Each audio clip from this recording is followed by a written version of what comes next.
पहाड़ों के पीछे एक सुनसान और खौफनाक गांव था, जहां हर शाम होते ही लोग अपने घरों में छिप जाते थे, क्योंकि इस पहाड़ के अंदर एक दीव रहता था जिसके बारे में कहा जाता था कि वो बहुत खतरनाक है।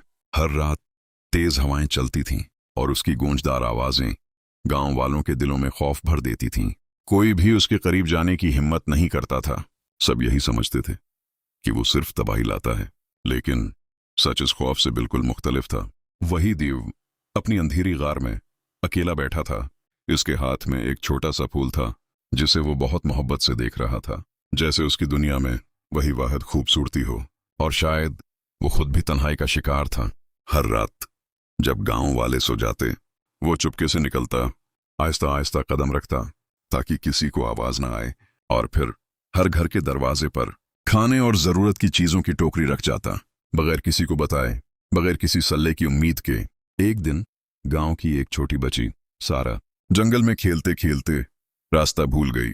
आहिस्ता आहिस्ता अंधेरा छा गया और वो डर के मारे रोने लगी। हर तरफ खामोशी और खौफ, जैसे कोई खतरा उसके करीब आ रहा हो। तभी एक बड़ा सा साया उसके सामने आया। वही दीव था जिससे पूरा गांव डरता था, लेकिन इस बार उसकी आंखों में गुस्सा नहीं, बल्कि नरमी और फिक्र थी। इसने आहिस्ता से सारा को उठाया और उसे सुकून से अपने कंधे पर बैठा लिया। बच्ची पहले डरी, लेकिन फिर उसे एहसास हुआ कि वो महफूज है। देव उसे वापस गांव ले आया और खामोशी से उसे उसके घर के दरवाजे पर छोड़ दिया। जब गांव वालों ने ये सब देखा तो वो हैरान रह गए। उन्हें पहली बार एहसास हुआ कि जिसे वो दुश्मन समझते थे, वही दरअसल उनका मुहाफिज था। आहिस्ता आहिस्ता खौफ खत्म होने लगा और उसकी जगह मोहब्बत ने ले ली। गांव वाले दीव के पास गए और उसे गले लगा लिया।